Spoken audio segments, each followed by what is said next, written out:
This tragedy, this is not the time. She goes on to say, this is a time for us to come together for thoughtful reflection and prayer for the victims and their families. Karen Camper. And that is one big part of what is happening today, is the healing that must happen after this. But of course, the other part is the investigation. And that is what our Luke Jones, who is at the Kroger site tonight, that is what he is working to bring us. But I'm hearing that he is not quite ready to bring us his report. He is working on any updates on the investigation that he can find out. Well, like you said, so many people are already saying, you know, what can we do right now? And one of the quotes I heard earlier, the thing that is needed the most is prayer for the victims. Yeah. Prayer for the victims. Prayer and any kind of support that you could offer. And to put this in perspective, Alex, of just, you know, you mentioned it earlier of just what a grave situation this is when you talk about the Collierville police chief. Now, he's only been a chief there, what, less than a year, or right around a year. Right. But he's been in law enforcement for over 30 years, right? And he says he's never seen anything like this. And none of us have ever seen anything like this that happened in our own backyard. When we see stories like this, and when we report on most of them, they have happened in other places. But this is something that hits really close to home, right down the street from me. You're right. It's usually someplace else. It's usually in another city. It's usually in another state, possibly far away. But like you were saying, Steph, this is right here in our own backyard. And it's a horrible feeling. It's to realize that we've come to a situation like this where so much violence is right there in front of us. And that's a conversation, as Karen Camper said, that's going to follow in the days to come. What do we do about it? How do we stop it? All right, well, our Stacey Jacobson is at Regional One Medical Center tonight. And Stacey, do you have an update from there for us? Yeah, Stephanie, well, we know that there are 9 patients here at Regional One that came from Collierville Kroger, 4 of them in critical condition and 5 of them in non-critical condition. We're also just trying to work out the numbers as far as the victims in general here, because we've also heard from Baptist that they have 2 patients there at their Memphis campus, and they also had a walk-in at Baptist Collierville that has since been discharged. So that takes us up to 12 patients, and now we know Methodist University Hospital also says that they have 2 patients from the Kroger shooting that are at their campus, which would take us up to 14 patients. And we know from Chief Dale Lane, he originally said that they thought there were 13 patients in area hospitals. He did say those numbers could fluctuate based on walk-ins, and so it's very possible that that is exactly what happened, and that is a question we're going to ask him in the update that we're hoping to get here just after 6 o'clock when he does his next update. As far as what's happening here at Regional One, it's a lot calmer than it was just a couple of hours ago. We're going to show you some video from when that was happening. It was a lot more chaotic.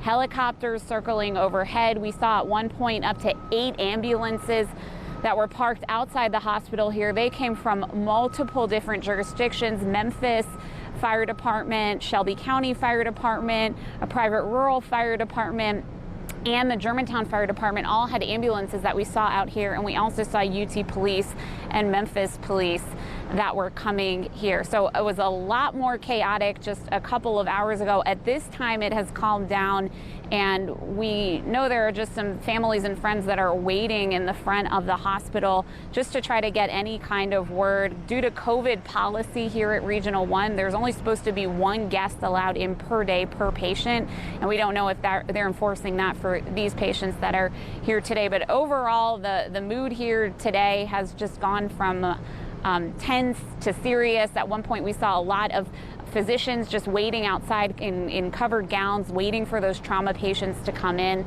And that is certainly a mood that continues tonight as they wait to get word on the conditions. And we'll continue to update you all as we get updated conditions from them. One other thing I do want to point out is we also confirmed with Le Bonheur Children's Hospital, they do not have any victims there. So just the slightest bit of good news that no children were injured, but we're still waiting, of course, on the information about the 1 person who died at Kroger. For now, I'll send it back to you in the studio. We're live in the medical district. Stacey Jacobson, WREG News Channel 3. All right, thank you, Stacey. Stacey updating us on what she knows about those who were injured, how many. So there are 14 people right now, and that number is very fluid. And of course, one person to die, and the gunman died of a self-inflicted gun wound. We also mentioned that we're standing by for an update from Collierville Police. A little bit earlier this afternoon, we did hear from Chief Dale Lane about the shooting and his thoughts about how the community has been impacted. We know that we have quite a few witnesses. We're bringing in additional detectives for people that were in the store. There were numerous employees that were working. I know we found people hiding in freezers and in locked offices, and you know, they were doing what they had been trained to do: run, hide, fight. And so, you know, I hate that we had to do it here. What was found inside the store or outside? That's part of the investigation. I don't want to get into that. Can you give us an idea? Can you give us an idea of what kind of weapon he was using? No. If they big. I'm not going to go into that at this point. Let's get through the investigation. Remember, we're 2 hours away from the most horrific event that's occurred in Collierville history. If those words don't just grab your attention and just impact you, I don't know what will. Yeah. Because again, as some of the people that we've interviewed earlier, Steph said today, you would think in many of our communities, or right here in the city of Memphis, it's not supposed to happen here. But unfortunately, with more regularity, it is. It really is. Another reason why, as some of the people we have been interviewing in that community said, you can't take anything for granted. No, because can't. Life can change in a moment's notice. And it did for those Kroger workers who just went to work this morning, and those people who just thought they were going to run into the store for a second to go and buy something. You know, their life has changed forever. Forever. Yeah. All right, well, we have reaction from people who have been reaching out, especially lawmakers and politicians and people who represent that area about the shooting. U.S. Senator Marsha Blackburn tweeted, quote, "Our office has been in contact with ATF, TBI, and local authorities on the ground, and we are closely monitoring the situation in Collierville. We are praying for all of the victims." U.S. Representative David Kustoff says, quote, "My office and I are in touch with local authorities and law enforcement in Collierville and have offered resources as necessary. We are continuing to closely monitor the situation and are praying for everyone's continued safety." And State Senator Brian Kelsey also responding on Twitter saying, quote, "I offer my prayers to the victims and families affected by the shooting in Collierville today. I am thankful for our first responders for their quick and brave response." And we have the statement from Kroger as well. The entire Kroger family offers our thoughts, prayers, and support to the individuals and families of the victims during this difficult time. We are cooperating with local law enforcement who have secured the store and parking lot. The store, they say, will remain closed while the police investigation continues, and we have initiated counseling services for our associates. To protect the integrity of the ongoing investigation, we are referring questions to the Collierville Police Department. And again, that statement comes from Kroger. And again, we stand by for that news conference coming from the Collierville Police Chief Dale Lane around 10 minutes after 6. All right. Our Zanetta Lowe was one of the first reporters to arrive on the scene today of that shooting. And Zanetta, we just read a lot of statements from different people, lawmakers, who were sending out their thoughts and prayers to those in Collierville. But for the people there who were having to deal with this, to explain to their children, the Collierville School District is also doing something. Can you kind of bring us up to date on that?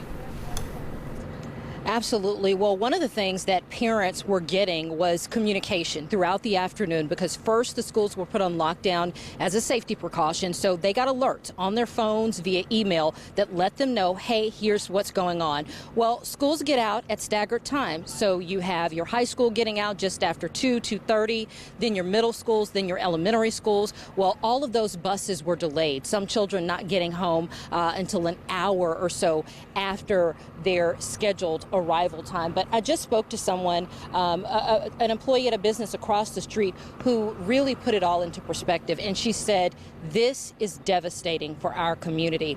Yes, this is a crime scene, but this is a community. The people who work in here, the people who shop in here, these are all folks who know each other.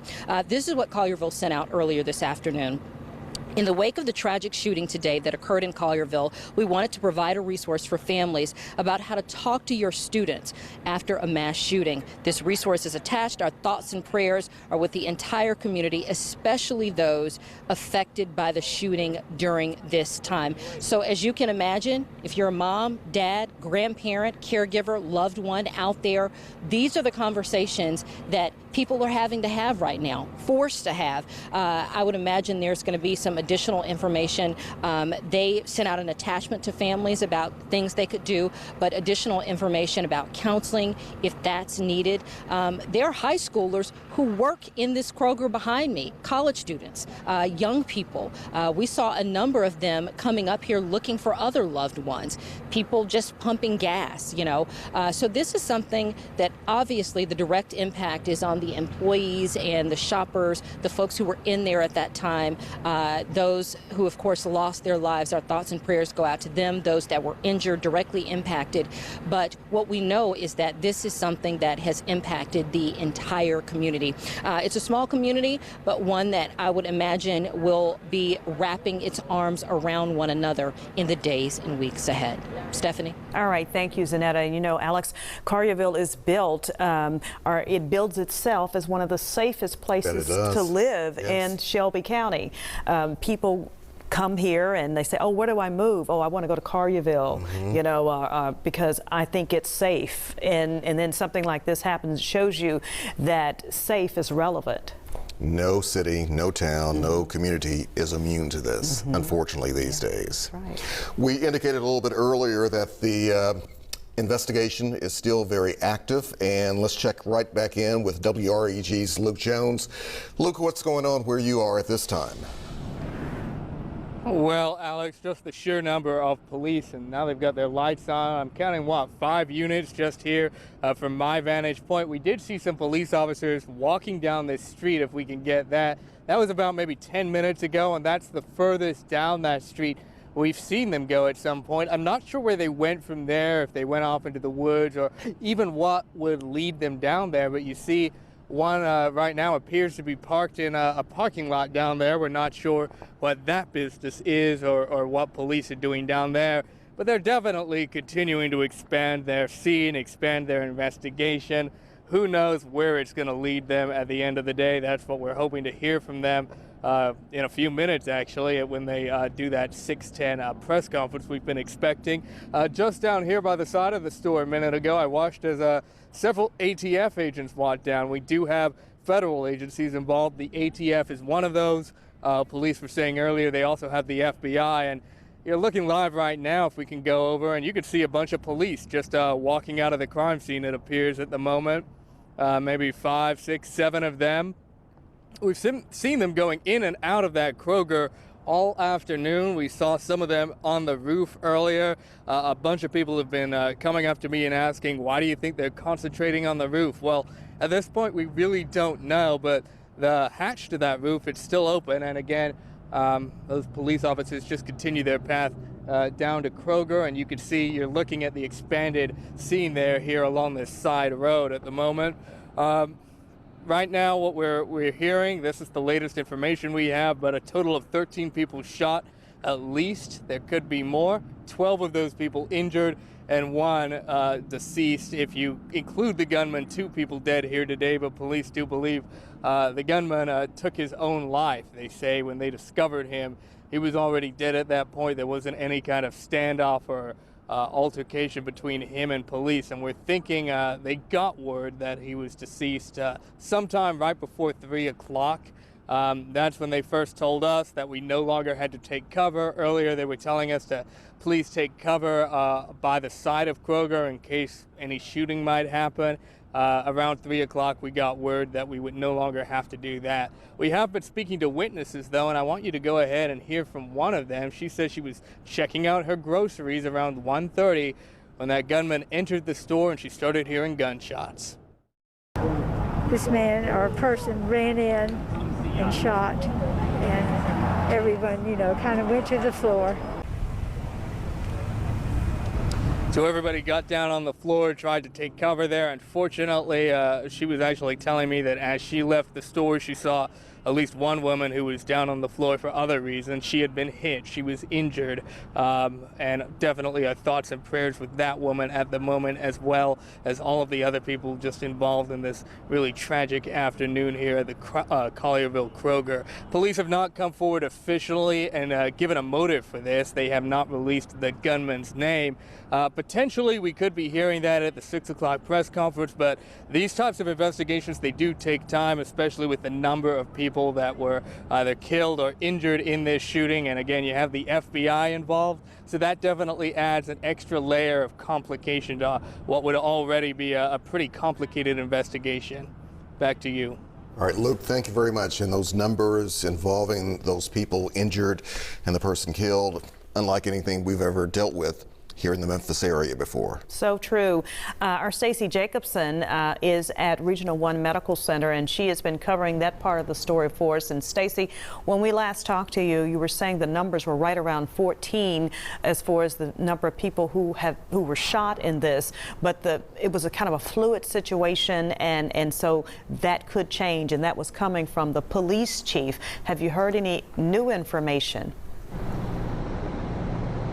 Well, Stephanie, I'm glad you asked that, because you're right, the numbers are just a little bit off. The police chief told us earlier that there were 13 people that had been taken or showed up in area hospitals, and the numbers we're getting from our 3 major hospitals that say that they have patients add up to 14 patients. And so we don't have an update on that yet, but that's because I think in about 15 minutes or less here, we're expecting to get another briefing from the Collierville police chief. And so we are planning to ask him if he can clarify that. It's very possible that there was another patient that walked into a hospital throughout the course of today that had injuries that came from the shooting, but they weren't taken from the scene. So we're hoping to get some clarification on that. Those numbers that we do have from each hospital system, Regional One here says that they have 9 patients taken from the Kroger in Collierville, and 4 of them are in critical condition and 5 of them in non-critical condition. Baptist says that they have 2,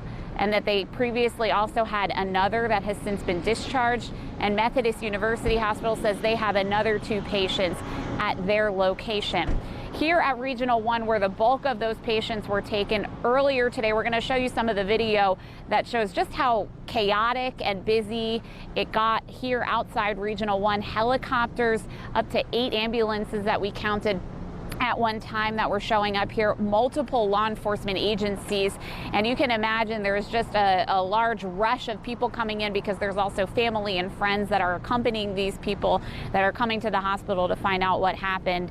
And so we were here when all of that was happening. The street in front of the hospital was shut down. We saw some people being taken into the hospital on stretchers with varying levels of injuries. That I would say one person walked off the ambulance. I saw him just get onto the stretcher himself, just with a little bit of assistance, and yet another person was taken out of the ambulance on a stretcher and wheeled right in, that I saw outside the hospital here. So at this point, we are in a bit of a waiting game. We're waiting to hear from hospital officials if the conditions of these people will improve. We know that some of their family members are out here waiting on the outside. I don't know if we can zoom in here and just show that there have been several people that are really just waiting on getting word to see if their loved one is okay, and they might not be allowed in because of COVID protocol. And so as soon as we get any more updates from hospital officials, which we have been asking them, if you have any other condition updates, if they can let us know, we'll pass that information along to you all as soon as possible. Reporting live in the medical district, Stacey Jacobson, WREG News Channel 3. All right, thank you, Stacey. Stacey reporting from Regional Medical Center, again, where the most serious patients were taken, and she says that they have 9 at the Regional Medical Center, 4 in critical condition and 5 in non-critical. 1:30 this afternoon, when life changed for so many people, a lot of folks, because of the chaos there, hiding in freezers, offices, and even on the rooftop.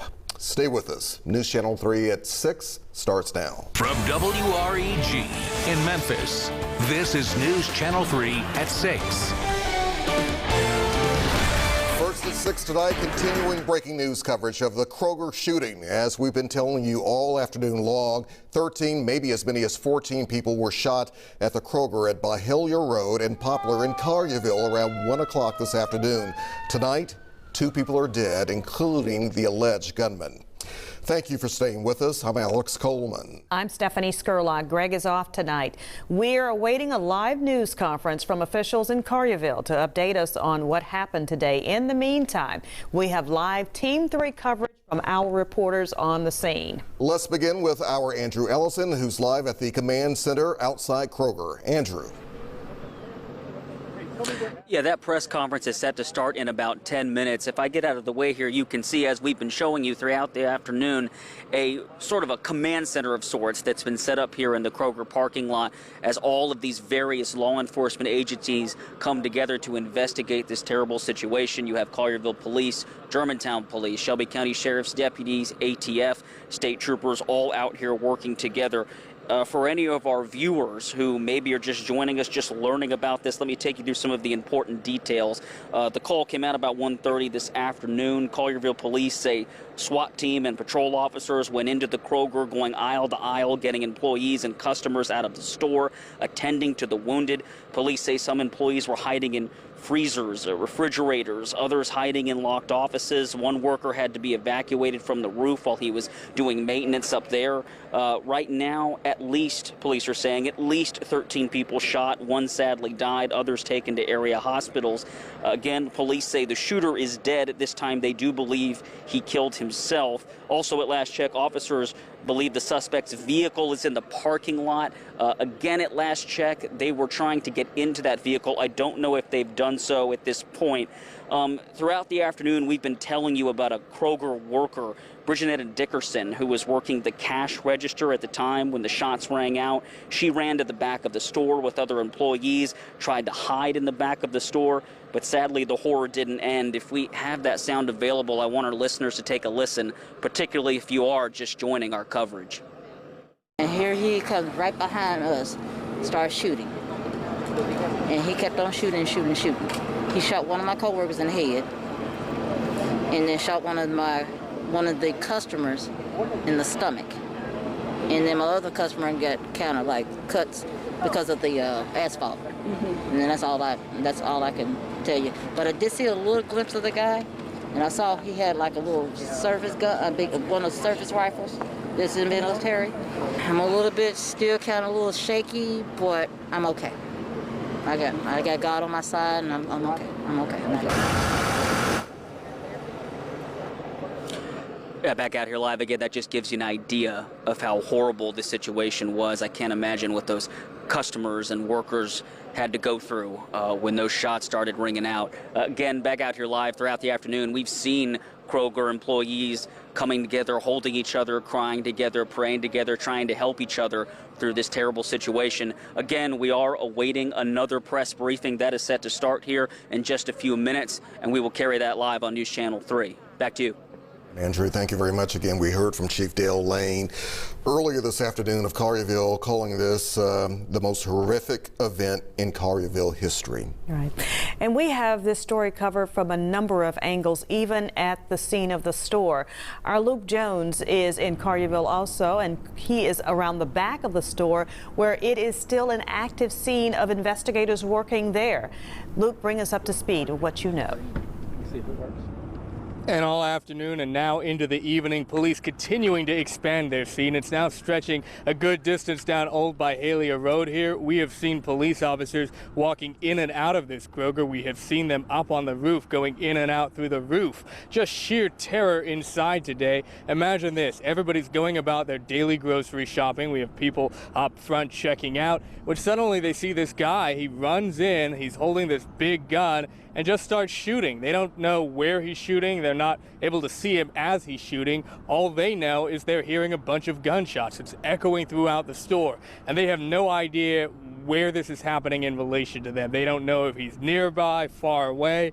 One woman did tell me it sounded like he was getting closer to where she was. So what's she to do at that point? Well, she says she took off out the front and took refuge in a gym nearby with a bunch of other customers. Other employees and customers, though, weren't so fortunate. Were not able to make it outside of the store, and they had to resort to taking cover in refrigeration units around the back of the store.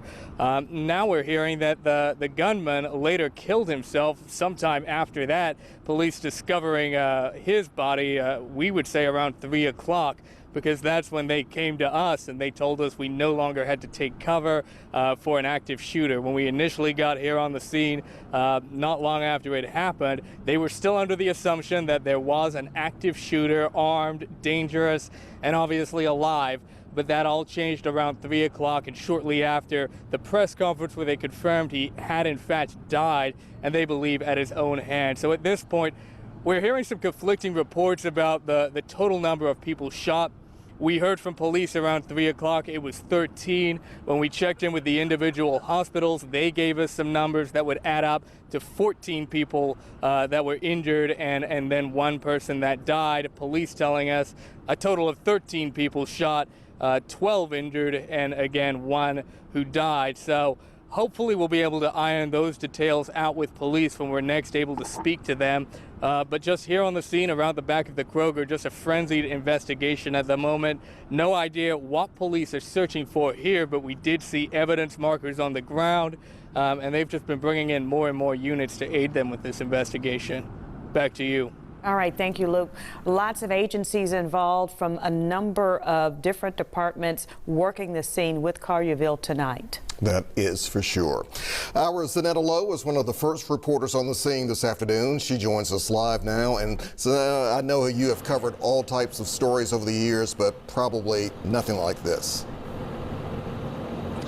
Alex, you said it best. Nothing like this in my 25-plus year career of being a journalist. It's been a long day for everyone out here, and especially the people that work inside that Kroger. Over 4 hours, we're into this situation. It looks a lot different out here now than it did earlier. I'm going to step out of the way so you can see a little bit of what's going on behind me. A quieter scene, but still a crime scene, a roped-off parking lot. We're expecting to hear from Collierville Police in less than 5 minutes as they update us on the situation. But I had an opportunity to spend some time just within the last 30 minutes talking to employees across the street, just to give you a little perspective. So we're at the front of the store. Luke was at the back of the store. So we're on the side that's right by Byhalia, and at the intersection of Poplar, you got that Walgreens and a bunch of other stores. You know, I talked to an employee a moment ago who was walking out, going to her car. She'd been on her shift all day long. She said she didn't even know where to go. She didn't know how she could get out. She didn't know which way to turn, of course, because the streets are blocked off. There's a lot of disbelief, people just wondering what's happening next. Earlier, we know now a lot of employees have gone home. Many of them are safe, of course, but that wasn't the case earlier. Many of them, along with their loved ones, came up just to see if people were okay. We heard from one of those folks. Let's take a listen. My mom-in-law, she was inside. She working in deli. Did she call you? How did you hear about it? Actually, I was on my way here to get some groceries, and so as we was on our way here, my auntie got a phone call saying that it was a shooting at Kroger. So first thing I thought was my mom-in-law. You know what I'm saying? Let me get there and make sure she's okay. After I heard that everybody was, you know what I'm saying, like a lot of people dead. You know what I'm saying?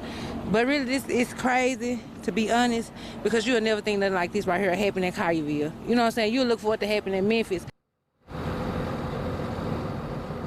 You heard it from her right there. Let me get there just to make sure she was okay. So much uncertainty from people, especially the folks who have loved ones who work inside here. That some of that, of course, has been resolved, but we know that there's a long road to go as police and federal agents and state agents try to comb through and gather more details about what really happened inside that store. We've brought you stories from witnesses, from people who worked inside, folks who had to take shelter, and frankly likely prevented others from being hurt or being shot.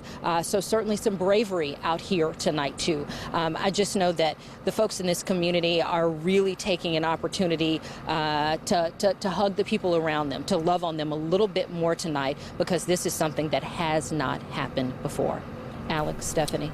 All right, Sunanda, thank you very much. So many different stories, so many different emotions, so many people impacted, all because of one gunman who has turned so many different lives upside down. Right, and we are hearing excuse me, we are hearing from Kroger in a written statement they sent to the station tonight. It says the entire Kroger family offers our prayers, our thoughts, and support to the individuals and families of the victims during this difficult time. We are cooperating with local law enforcement who have secured the store and parking lot. And the statement goes on to say, quote, "The store will remain closed while the police investigation continues, and we have initiated counseling services for our associates.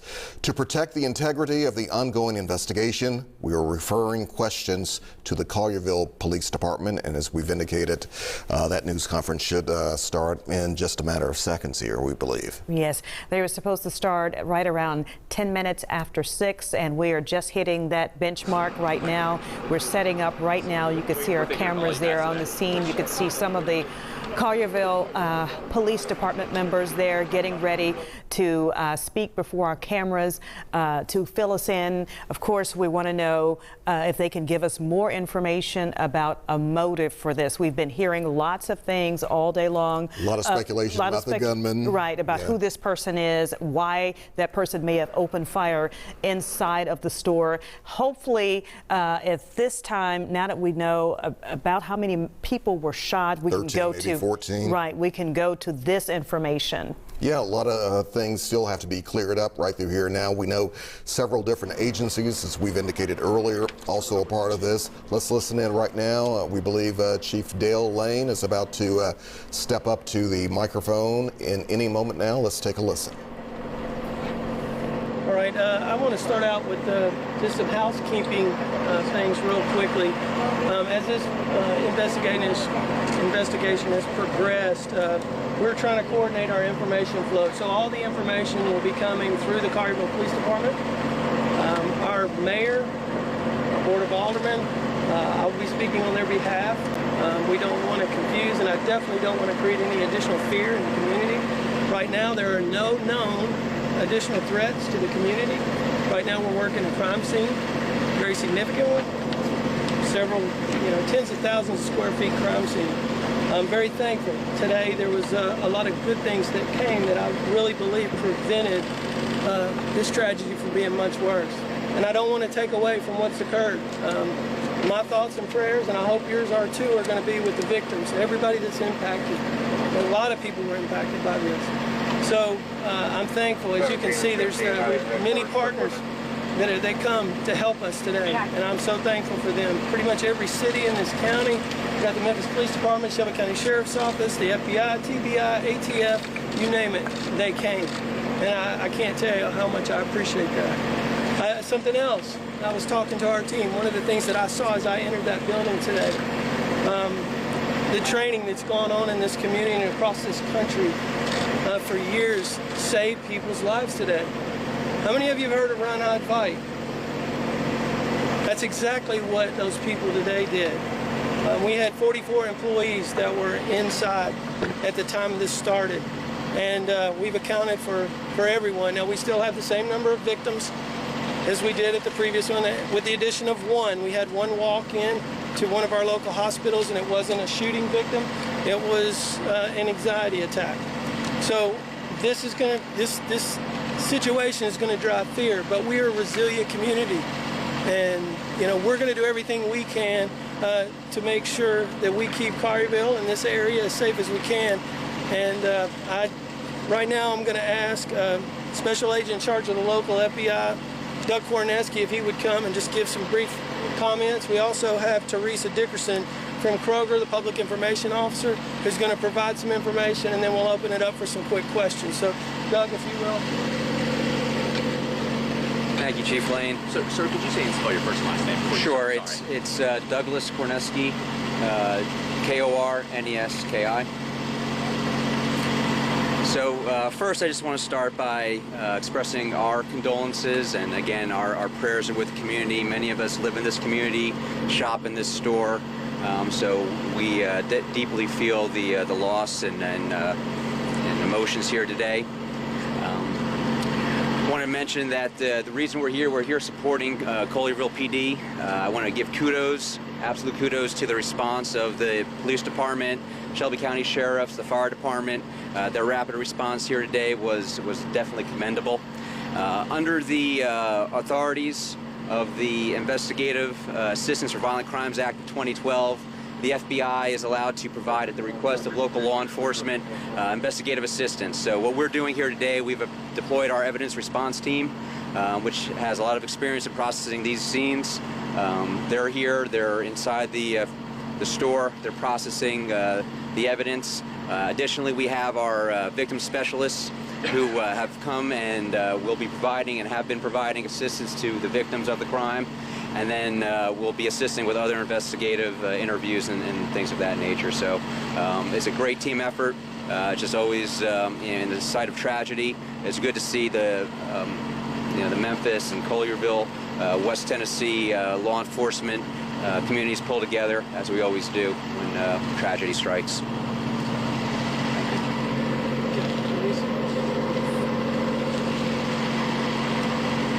Thank you, everyone. Teresa Dickerson, and I'm the Corporate Affairs Manager for Kroger Delta Division. I'd like to just say every Kroger associate here in this city, in the Mid-South, we stand with our team here at the Collierville store. Actually, every associate throughout the country. We are praying for our associates here in Collierville, and we're asking the community to please pray for us as we go through this difficult time. We're saddened and heartbroken by what happened here today. It is an emotional roller coaster, as you can imagine. And we, of course, have provided counseling for every associate who's here today. And we will continue to do that. We'll also close the store. It will remain closed until further notice. Again, this is a tragic incident, and we are saddened by it. Please pray for our family, our Kroger family, the family of the victims, and we're asking today that you will, for the integrity of this investigation, please direct all questions to the Collierville Police Department. And we just want to say thank you to the police department, to the first responders who were rushing in as people were rushing out. If you can imagine that, then you'll also pray for our first responders who came out today to help us during this tragic incident. Thank you. Chief Lane, what can you tell us about Ma'am? Very little. Right now, he's deceased. We're still continuing the investigation. It's ongoing. There's search warrants that are going to be carried out shortly. At different locations, or at one in particular. Can't give that out, so I know that's the next question.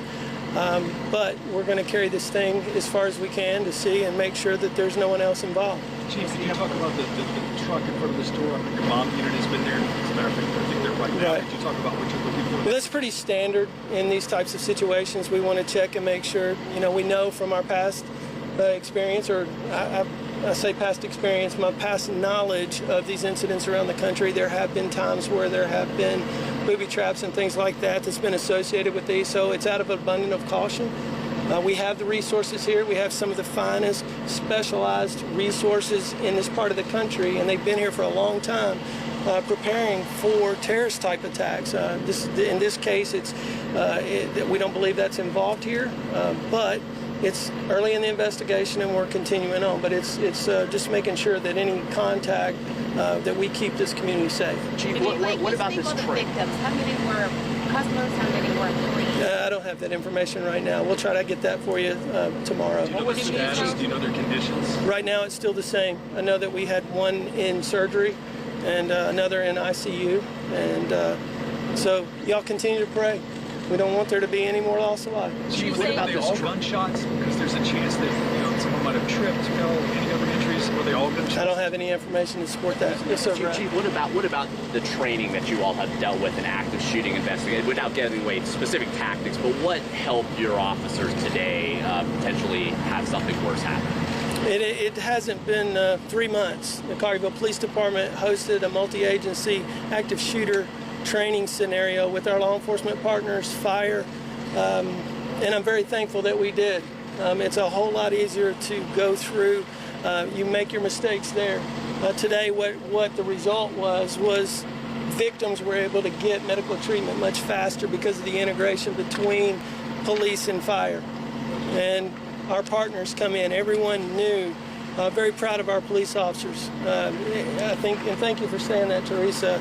You know, it's one thing to see it on the news, but it's another thing when you're having to go in and know that there's a potential person armed on that other side, and there was not one person that didn't. That building was flooded with blue uniforms, and I'm very thankful for them. Do you have any connection to any of the victims from this store in particular? That's part of the investigation. We're not going to get into that. Were any officers here?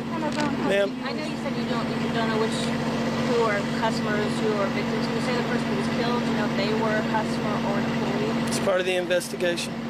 So you're talking about the shooter? No, the person who was... I do not know. I don't have that information. We'll try to get that for you before tomorrow. Were any officers that counted for the employees? Provide that number again. 44. 44. And how many people total were in the store at the time? We don't have that information at this time. What we've done is we deployed multiple teams, not only searching the inside of the facility, but all the surrounding areas to make sure that we didn't have anybody that was injured that ran out. So we feel very confident that we've everybody that was involved, that we have a good handle on that now. Chief, what are you looking for inside the store tonight, and how long will this remain in place? Well, as long as it takes to get it done right. You know, that's the thing. We don't want to take a shortcut, so we're going to take our time. We've got very good partners that are here with us, and we're going to go through and make sure that we dot the I's and cross the T's, so I can't give you that. We know what bomb squad was looking at a car. Can you say what was discovered or not discovered there? Nothing's been discovered at this point. If Chief, can you just clarify the shooter was an employee? Ma'am? I can't comment on that right now. Did you say the shooting, did anything happen at the store earlier this morning? No, as far as we know, there wasn't any other incident that led up to this at this point. Were any officers hurt? No officers were hurt. Chief Lane, what's next for the emotional toll that's taken on your officers? It's not every day a police department deals with an active shooting. How's your department doing? What's next for you all after this Saturday? Right now, our primary concern was scene stabilization and making sure that we get the victims the medical help, but there will be a time where we'll do critical stress debriefings with our officers. There'll be officers that involved in similar situations come from across the state that we'll talk about it, and what did we do right? Is there things that we can do better, and those kinds of things? I don't know if you noticed, but we had chaplains here. We graduated 9 chaplains 2 weeks ago, and we had 3 chaplains on the scene here offering their services. I'm very thankful that they were here. Did you say what type of weapon was used? Nope. Did you say how many? Oh, ma'am, that's part of the investigation. So what we don't want to do is, I know you want that information, and we want to give it to you. We're not. What we have to make sure is that there's no one else involved in this, and the more information we release, the more we compromise potential investigation going forward. So we're going to get you the information eventually, but right now, please bear with me. Did Kroger also have security? I'm not sure. You want to answer that question? Ms. Dickerson, did the Kroger have security at the time? So we'll give you that information as soon as it's available. I'll get with him and he can provide another update. Chief, was there a time when you thought there was a second shooter? We have to go into it anticipating that that's the potential for it, but there was no credible evidence that there was a second shooter. Most of our first-hand witnesses pointed to one. I know there was some reports that I think we talked about in the first briefing where there was an individual on the roof. I can personally tell you that was a Kroger employee because I was part of getting him off. So that was definitely a Kroger employee. Chief, I know this has been asked, but I'm getting a question from a report on the other side with checking on that vehicle. Something was reported with any other updates about what's happened? It's not clear yet. Well, we're not going to release what's been removed from that vehicle, okay? If there's something, I wasn't aware of that. I'm sure there's somebody that's got eyes on it. I'm kind of staying back, and we're trying to let our professionals do their job. So, but 2 more questions. Can you go through the timeline of events one more time, please? Okay, we told you at the last briefing that the first call came out at 1:30. The first car that the dispatch has on the scene is 4 minutes later. I have since found out that as that call was going out, Collierville PD did have a car that was on the scene, so our response was almost immediate. Some people don't get on the radio. You know, it's a high-stress situation, and they've been trained, you go towards the threat, and that's what they were doing. Any children that were injured? Not that I've been told at this point. Will there be another briefing tonight? Probably not tonight. If we get any significant developments through the ongoing investigation, Major David Townsend will reach out to you guys, and we'll organize a press conference. If not, we'll have one sometime early in the morning to brief everybody up. Okay? Anything else? All right. Thank you, Chief. All right. Thank you. Thanks, Chief. There you have it. Chief Dale Lane wrapping up a news conference from the Kroger store in Collierville that lasted about 15 minutes or so. He said they encountered initially, 13, now maybe 14 victims, but one was an anxiety attack for one of the victims there. As you might imagine, it might cause any of us anxiety being a part of something like that. He also added that the 2 months of training that the training that they had 2 months ago, to encounter how to encounter an active shooter situation definitely helped to save lives today. He said that the victims got treatment a lot faster. That place, he said, was flooded with a sea of blue inside of that store. As we heard officials with Kroger saying that they wanted to thank the first responders for rushing in as so many people were rushing out. So a huge thank you to them. Also reiterating that the suspect is dead, that the investigation continues at this time. They would not say specifically what was inside of the gunman's vehicle, what they took out of it or not. He wouldn't say right through here and there. All right. And we're going to have more on that news conference a little bit later on. But first, we want to, right now, we want to go out to Stacey Jacobson, who has an update from Regional One Medical Center. Stacey, what do you got? Well, Stephanie, we also just heard Chief Lane talk a little bit about some patient updates. He said last check there was one patient that was in surgery and another patient in the ICU. So that's a little more information adding on to what we know from hospital officials here at Regional One. They say they had 9 patients here, 4 of them in critical condition and 5 of them in non-critical condition. And now again, we know that 1 in surgery, 1 in the ICU. We also know that Baptist and Methodist each have 2 more additional patients. Ann Baptist told us earlier that they had another patient check in there and has since been released. We also heard about the one patient that Chief Lane said had an anxiety attack and came to the hospital with those type of conditions, which is a good reminder that some of the injuries that can result from situations like this can often take on a lot of different forms, not just the physical ones that require surgery. Showing you a little bit here from earlier today, just a couple of hours ago, it was a lot different than it is right now. Helicopters, ambulances from multiple agencies, law enforcement officials, doctors, physicians, hospital administrative staff, they were all out here waiting on these patients to arrive. And right now it is a lot calmer. We know the family and friends of some of these patients are waiting to get updates. And as soon as we get those updates, we'll of course pass it along on air and online. Reporting live in the medical district, Stacey Jacobson, WREG, News Channel 3. All right, Stacey, thank you. Our Team 3 coverage continues now with WREG's Jordan James. He's live at Collierville Elementary School. And Jordan, they definitely played it safe there, looking out for the students in that area, did they not?